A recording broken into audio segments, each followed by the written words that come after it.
বাড়িতে যখন মেহমান আসে তখন আমাদের রিজিকটাও যেন বেড়ে যায়, ভালো ভালো খাবার খেতে পারি। আর সাথে তো মেহমানের সাথে কত আড্ডা, কত কথা বলা হয়। মেহমান যেন আল্লাহ তাআলার পক্ষ থেকে একটা রহমত, যার মাধ্যমে আমাদের রিজিকটাও কিন্তু অনেকটাই বেড়ে যায়। তো হ্যালো এভরিওয়ান, আসসালামু আলাইকুম। সবাই আশা করি ভালো আছেন। আজকেও সুন্দর একটা ব্লগ নিয়ে চলে এসেছি। আজকে আমাদের বাড়িতে মেহমান এসেছিল, তো সেই মেহমানের জন্যই অল্প একটু নাস্তার জন্য আয়োজন করেছিলাম, সেটাই আপনাদের সাথে শেয়ার করছি। মেহমানের রিজিক নিয়ে কখনোই কিন্তু কাউকে চিন্তা করা উচিত নয়। মেহমানের রিজিক স্বয়ং আল্লাহ তাআলার পক্ষ থেকে আল্লাহ তাআলা দিয়ে দেন। মেহমানের সাথে সাথে আমাদের রিজিকটাও কিন্তু বৃদ্ধি করে দেন। তাই মেহমান আসলে কারো কখনোই কিন্তু মন খারাপ করা উচিত নয়। আমার তো মেহমান আসলে খুবই ভালো লাগে। মেহমান আসলে ঘরটা যেন আলোকিত হয়ে ওঠে। সবার সাথে হাসি খুশি আড্ডা দেওয়া খুবই ভালো লাগে। মেহমান এসেছিল, মেহমানকে হঠাৎ করে কি দিব, আমার ফ্রিজে আমার আম্মুর দেওয়া মধুভাত ছিল, আম্মু আমাকে মধুভাত করে দিয়েছিল। আসার সময় সেই মধুভাতটাই হচ্ছে আমি ফ্রিজে রেখে দিয়েছিলাম। আমরা অল্প অল্প করে খেয়েওছি, আর অল্প ফ্রিজে ছিল যেগুলো আমি অল্প অল্প করে একটু একটু বের করে করে খাই। তো মেহমান যখন এসেছে ওনার জন্য এই মধুভাতটাই আমি প্রথমে নিচ্ছিলাম। মধুভাত কিন্তু বাংলার ঐতিহ্য।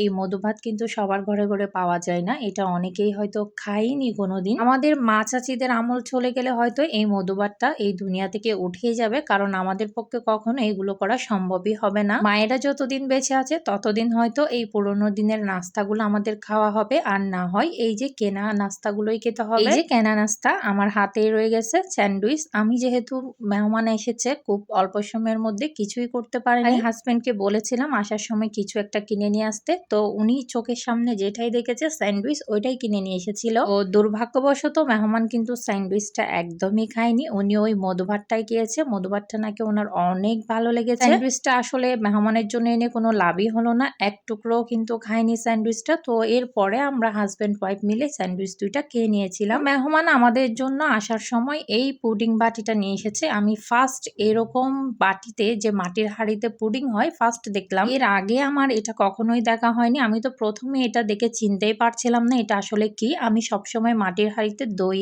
দেখে এসেছি, তো এটা যখন দেখেছি খুব অবাক হয়ে গেছিলাম। খোলার পর আমি একটু করে এটা খেয়ে দেখেছি যে এটা কি, আমি সেটা চিনতে পারছিলাম না। হাজবেন্ডকে ডাকলাম এটা কি, তো উনি এসে বলছে এটা পুডিং। উনি পুডিং এর বাটি নিয়েছে, এটা মাটির হাঁড়িতে করে বিক্রি করছিল সেজন্য এটাই নিয়েছে। তো তারপর আমি হচ্ছে এটা বুঝতে পারলাম যে এটা পুডিং ছিল। খেতে কিন্তু মাশাআল্লাহ অনেক মজা ছিল। এই যে এদিকে দেখুন মেহমান চলে যাওয়ার পর আমি স্যান্ডউইচটা খাচ্ছিলাম। মেহমান চলে যাওয়ার পর অনেকটাই কিন্তু দেরি হয়ে গেছিল, তখন আমার রান্না বান্না করার তেমন একটা সময় ছিল না, যার কারণে হাজবেন্ডকে বলেছিলাম বিরিয়ানি নিয়ে আসার জন্য। রাতটা কিন্তু বিরিয়ানি দিয়ে পার করে দিয়েছি। মেহমানকে দিয়ে আসার সময় উনি দোকান থেকে আমাদের জন্য বিরিয়ানির প্যাকেট 3টা নিয়ে এসেছিল, ও সেগুলো দিয়েই আমরা কিন্তু রাতের ডিনারটা শেষ করে নিয়েছিলাম। তো আপনারা যারা এতক্ষণ পর্যন্ত আমার ভিডিওটা দেখেছেন সবাইকে অসংখ্য ধন্যবাদ। সবাইকে আসসালামু আলাইকুম।